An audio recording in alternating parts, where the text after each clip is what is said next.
السلام علیکم. وعلیکم السلام. ملګری ستړی مه شې، څه حال دی، څنګه یې، ښه یې؟ شکر دی، خیر دی. دا وزه په څو ده؟ په 10,000. ښه، دا خو دی ښه غټه تیاره وزه معلومه. اوریجنل قیمت یې څو دی په عام ورځو کې؟ په عام ورځو کې دا وزې قیمت 45,000. 45,000. اوس په 10 یې ته ورکویل یا په 10 یې هم ګراک نه پیدا کېږي؟ ښه، نو ولې ستۍ د تګ اراده ده؟ د تګ اراده ده، نو خو ځکه به دغه بیا راولېږله. ښه، نور پسونه د ول؟ ښه، نو دغه دی، نو ته په 10 هم اوس ته تیار یې، تر اوسه ګراک نه دی پیدا سوی. صحیح صحیح صحیح، ټیک.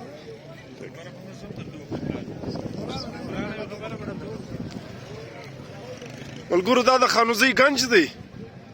دغه وزه د ځوان راویستلي ده، د افغانۍ دي. دا خواران خو نو د دوی د حکومت پالیسي ده چې باید دوی به خامخا ځي. اوس دغه وزه دی خرڅوي، دا د 45,000 روپۍ وزه خو ده. نو دی له ډېرې مجبورۍ ځه، دا ترا یو څه بې ضمیره شته.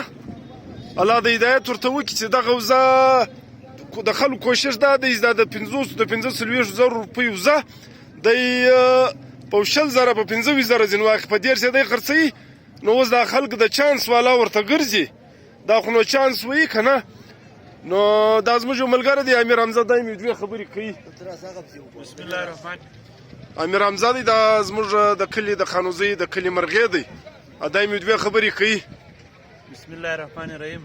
مرګرو چې دا کم خلک ګنج له کم شی راولي، په خپل مناسب ریټ یې ځینه اخلي. چیرې ته و چانس ته که چیرې ناست واست، دا شی ورته ته آرام دی. آرام شی دا دی، مثال لکه د وزې غوښه موږ ته حلال ده، بیا به داسې کېږي لکه د سپي غوښه، بیا به موږ ته ارامه وي. باید دا دی چې څوک شی خرڅوي د مجبورۍ په حالات کې، چې دا کم خلک بغیر کارډه دي. دا ټیم حکومت دا په دغه راخیست کې ده چې بغیر کار د والا به ځي دغه خپل ملک له، چې هغه د هر ملک چاهے د افغانستان، چاهے د ایران، چاهے د بنګلادیش، چاهے د انډیا.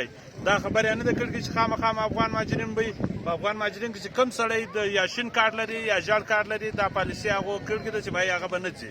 او دا کم دغه بغیر کارت والا چې د زموږ پښتانه ورونه دي، بیا د لې دغه علاقې کې تقریبا پښتانه پراته دي. دا پښتانه دغه نه وي، کې پښې نه وکاږي. باید دا چې کم سړی ضرورت شي راونیسي. دا شی هم دا نه د معنا چې زه نه رانیسم، راودې نیسي، په قیمت یې راونیسي، په کم قیمت د شی نه ځین رانیسي. دغه د یو بل عجیب زی دي، دا د ورکړي دي. دا عجیب دا د په څو ورکړلې؟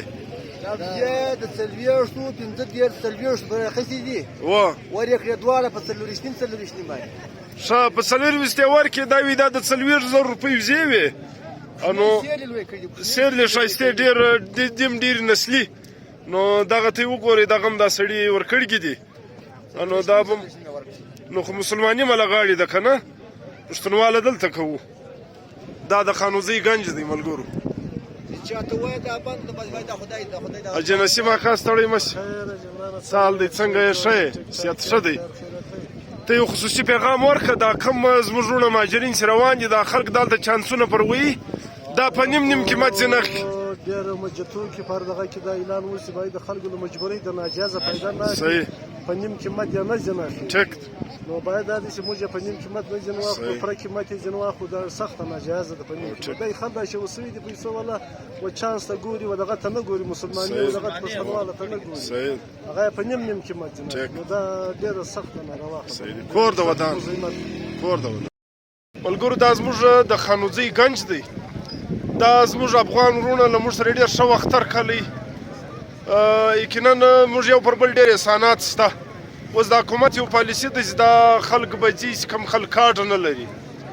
نو زما دا خواست دی چې وروره دغه افغان مهاجرین چې دي، یو شی په ښه قیمت ځینې واخلي، له دا خلکو سره ناجایزه مه کوئ.